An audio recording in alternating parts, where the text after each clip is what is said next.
Trump's meltdown over the funding for his border wall continues, and his latest threats include just shutting down the US-Mexico border if he doesn't get exactly what he wants, which of course is $5 billion in the spending bill for the border wall. Now, I have to give credit to Democrats who have refused to concede to Trump, and it appears to be paying off for them. At least that's what the polls indicate. But before I get to the polls, I'm going to give you Trump's threat, which he issued, of course, via Twitter. He said, "We will be forced to close the southern border entirely if the obstructionist Democrats do not give us the money to finish the wall and also change the ridiculous immigration laws that our country is saddled with." Hard to believe there was a Congress and president who would approve.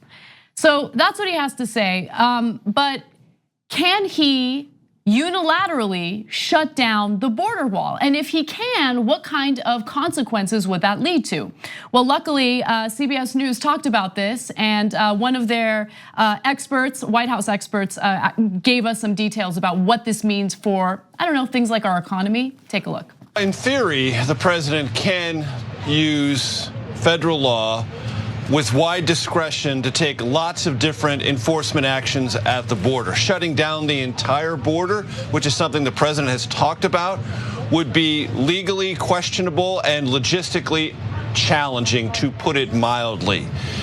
There have been times in American history, most notably and most memorably after 9/11, where certain parts of the US border were shut down for legitimate fears of terrorism and in-migration in those very, very tense days right after 9/11. All sorts of different security postures were taken because the country didn't know what was coming next. So in theory, the president does have the power to do this. Carrying it out across the entire US-Mexico border, as I said, would not only be a great logistical challenge, it would impose immediate and very noticeable economic pains on both countries. There's a tremendous amount of trade. So let's talk a little bit more about the economic impact if this were to happen. And I don't put it past Trump, to be clear. I think that he would do something like this, but here's what the consequence would be.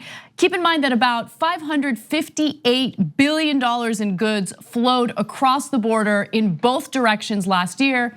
Also, the US exported $243.3 billion in goods across the border, along with $58 billion in services. So this is serious, but I don't think that this is something that Trump has studied or really thinks about. And it would, again, have huge consequences for our economy, and it would be a logistical nightmare. So two more facts. So trade across the border is, according to some experts, about $1 billion a day. So if you look at those numbers, it actually comes out to more than that. But this is the part I did not know and did not expect. It's a big number. It turns out nearly 500,000 people enter the US each day from the border. Legally. Legally, yeah. And so that's just, people going back and forth, Americans coming back into the country, Mexicans coming in legally on visits, et cetera, business, and trade, a ton of trade, obviously. 500,000 people every day. If you block the border entirely, it's not gonna work. That's crazy. I mean, the mess that would create would be epic, but here's a president who never thinks through any consequences. So maybe he does it for half a day and then everybody's like, "You idiot, what are you doing?" And then chaos ensues, and then he goes, "Yeah, the Democrats made me do it. I knew it was a bad idea." So we'll see. That seems to be very much his speed in terms of blaming the Democrats. But the thing that gets me the most in terms of the loss, in addition to that, is just the unemployment right now of federal government workers. And having worked for the federal government for about 5 years and having a lot of friends still there, and speaking to them, and just the difficulty that they're going through, because some of them still live paycheck to paycheck, or they have student loans. And so they're taking out loans from family members if they have them. And then finding out what the Coast Guard, 42,000 employees, they're not gonna get paid because of their pay structure until sometime in mid-January, depending on when we can start things back up. It's just, there's so much loss here, and it all seems to be to feed his ego. Right, I mean, I don't know. Trump said he talked to those federal workers and they're all elated about what's going on. Yeah. They're happy because they really want that border wall, except they don't. No, they're all very upset. Everything that you just mentioned is what's being relayed in the press. There was recently a Twitter campaign where federal workers were sharing sharing what their financial situation is now that the government's been shut down for 7 days in a row. Yes. Yeah, but this is a guy who doesn't think through any consequences. So a recent example is when he went and talked to the troops and said, I got you a 10% pay raise. He didn't think through for 1 second that of course people would check. They've checked everything you've said and they would realize that it's nowhere near 10% and you didn't get it for them. So not only was it a brazen and weird and outrageous lie, but just think about that for a second. He doesn't think through anything. Like even if you wanted to lie and you thought, you would probably think through, am I gonna get away with it? If you're gonna tell a lie to your girlfriend or to your boss, you think, well, is there any way they can catch me, right? Trump doesn't even think about that. He just tells unreal lies that are immediately gonna be found out because he has no ability. People keep underestimating how incredibly stupid he is. What kind of a person doesn't think through, oh, I'm the president of the United States, I'm gonna tell an outrageous lie here. Hey, won't they be able to check this 1 second later? He doesn't think that through. You think he knows what's gonna happen if we shut down the border completely? Of course he hasn't thought it through. He's a moron of epic proportions. He's never really had to think it through, though. Exactly. I mean, look at how far he's gotten and how often his base lets him off the hook for the very same things that they would really aggressively go after a Democrat for instance. Like they support him no matter what. I mean, I think that eventually all of this stuff is gonna catch up to him. Maybe not with his base, but all of the potentially criminal stuff that he's implicated in will catch up to him. But he's gotten away with this kind of nonsense without doing his homework or any research his entire life. He's never had to work for anything. Nope, and also no lack of accountability. You know, he doesn't have to answer to anyone. He's never really had to. He just ignores it and goes and gets someone else to do it for him or goes and gets another wife, whatever it is. But this man doesn't know what accountability is. He doesn't know what telling the truth is. And it really seems that he also believes his lies, which is strange. Yeah, I mean, he made up a whole conversation about how advisors came in and told him, let's do a 2% raise for the military. He's like, no, 3%, 4%, no, I want a 10%. Everything's complete fiction. It's the Department of Labor sets the number. Trump had absolutely nothing to do with it. That conversation never happened. It wasn't 10, it was 2.6. I mean, he's just, and it goes towards not only the stupidity, but you guys are right, the entitlement. But Trump, your dad's not around anymore. So he gave you $400 million. He bailed you out of 6 bankruptcies, but he's not here. I know you think Putin is your new daddy, okay, but he can't bail you out of this. So right now, let's talk about the polling. Only 35% of Americans agree that we should shut down the government over wall funding.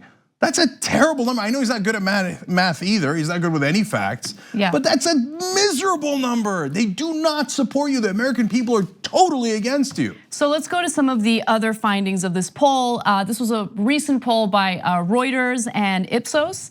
And it also found that 33% blamed Democrats in Congress for the shutdown compared to 47% who blamed Trump. Now, again, it's good that 47%, the majority in this case, blamed Trump for this because Trump is the one who took credit for it. Trump is the one who said it. I will gladly take credit for this government shutdown. And then as soon as the shutdown happens and he realizes that it's a politically unpopular move, he tries to blame the Democrats. And it's, honestly, his Twitter account is one tiny violin, reaction after another every time I read what he has to say because he's always the victim, even though, again, he gladly took responsibility for shutting the government down over this nonsense. Again, 30% said they wanted Congress to fund the wall. So let me be clear about 2 things. On the number of people who blame Trump, there's also another 7% that blame Republicans in Congress. So together at 54%, that's a clear majority versus just 33. But I got something slightly wrong when I stated it. I said 35% want to shut down the government over the wall. That's not true. 35% want to fund the wall, period. Like they don't, only 25% want to shut down the government over funding the wall. So that's an even smaller number. 65% say, we don't even want to fund the wall. Forget shutting down the government. We don't want to fund the wall. Only 35% want it. So he keeps saying like, oh, the American people want it, the American people. No, only your base wants it. No one else wants it.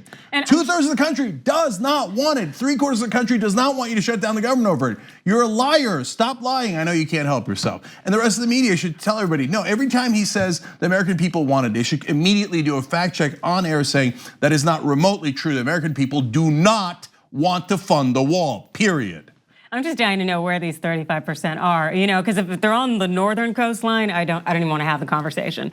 But who are these people and where are they coming from? I'll give you one of those people, and he actually goes so far as to say we should just go ahead and fire all these government employees. We don't need them. We need smaller government. That person is Charlie Kirk.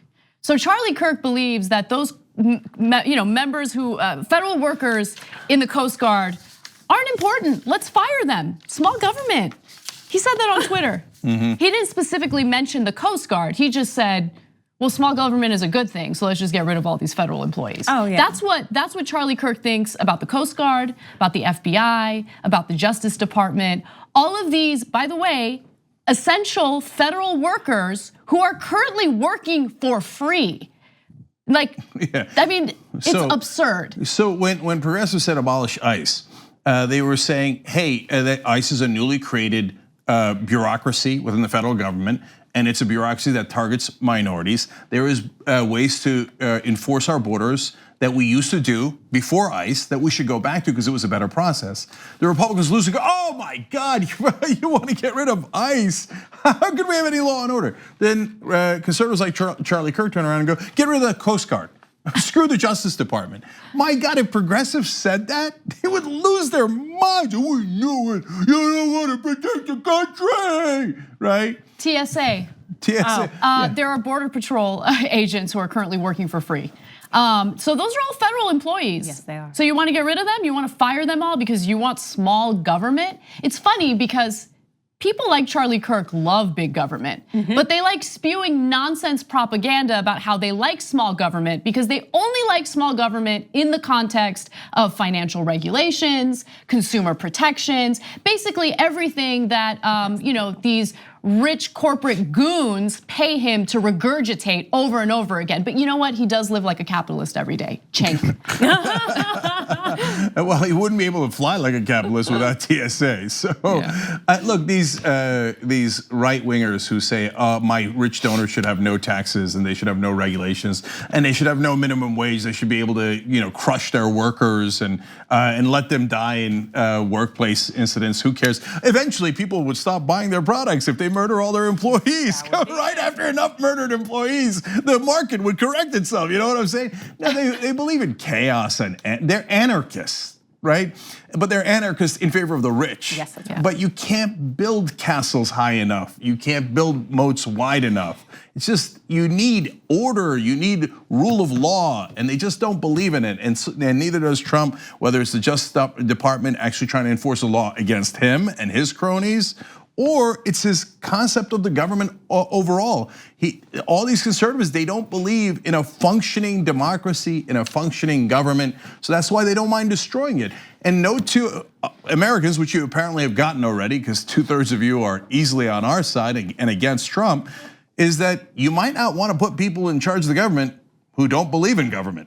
The TYT Plus app is now available on iOS and Android. Download to get more TYT content at tyt.com/app.